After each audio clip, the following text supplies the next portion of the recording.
mailbox's slot, released the envelope of the true her into its darkness.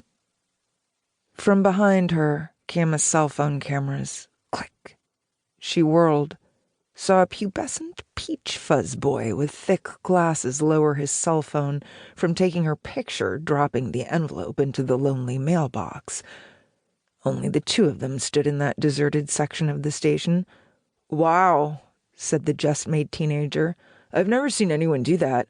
Like, you actually, for real, mailed an old-timey letter." "Here's for real," said Nora in her husky voice. "We delete that picture, and I'll let you take a more wow one right now." The kid named Luke shrugged okay. Nora let go of her bags, shed her burgundy leather jacket. Mesmerized, Luke held his cell phone between them. His back was to the pale stone wall. Her back was to the station's distant and distracted, shuffling crowd. Nora jerked her blue sweater up and over her face. Cool air brushed the uncovered flesh of her front. She heard Luke's cell phone click. Let her sweater drop, lifted the cell phone from the jaw drop to Luke's hands. Nora worked the algorithms of his unlocked cell phone. One image gone, and then really gone. "But you got your for real," she said. Put the cell phone back in Luke's hands.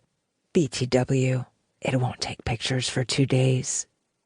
She left him mind-blown against the wall by the lonely mailbox, slid into her burgundy leather jacket, grabbed her roller bag, rolled all she had through the vast castle toward a sign that reserved wooden benches for premium passengers with roomette suites, bedroom suites, and superliner bedrooms.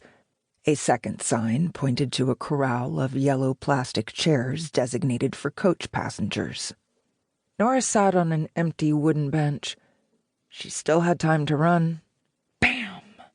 A street door slammed open, back by where she'd come from. The ever-louder slap, slap, slap of sandals on the black and white tiles made him easy to track as he closed in on her. His gold and maroon monk robes showed no dots from the rain. He'd shaved his head to a smooth skull. The monk marched straight to where Nora sat, and in Iowa American said, "Do you know the gate for the 4:04 train from San Francisco? I want to be sure my son sees me when he gets off." I don't think he'll miss you in the crowd. I would think there'd be better signage."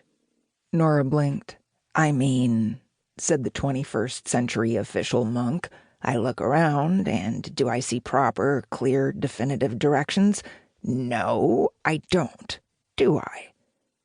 The man in gold and maroon robes sandals slapped away with all his eyes. Out of nowhere came a middle-aged man wearing a gray jacket, khaki work pants, a denim shirt. He pulled a duct-taped roller bag. Strapped across his chest hung an army surplus messenger bag. The messenger bag man headed toward the corral of yellow plastic chairs, looked down at his ticket as if he couldn't believe what he bought, rolled his duct-taped suitcase to the premium bench opposite Nora. His messenger bag bonked the bench. He jerked, froze in horror. But the young woman across from him acted like she hadn't heard a thing.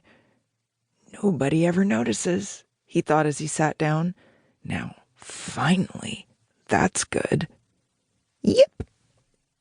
Never married Constance, a stout, mature lady in traveling clothes from her parents' dignified era before the Beatles, cradled that yipper rat dog in the crook of her arm as she marched into the premium waiting area, paused in the black and white tiles valley between the facing each other wooden benches. "Yip, yip. Mugzy," scolded she who carried him. "Mind your manners. I'm sure she's a perfectly respectable young woman." Constance and Mugzy gave Nora their backs and butts. Constance saw a mature man clutching a messenger bag sitting on that bench. But even with his flecked gray hair, he was more than a decade away from that magic moment when the government declared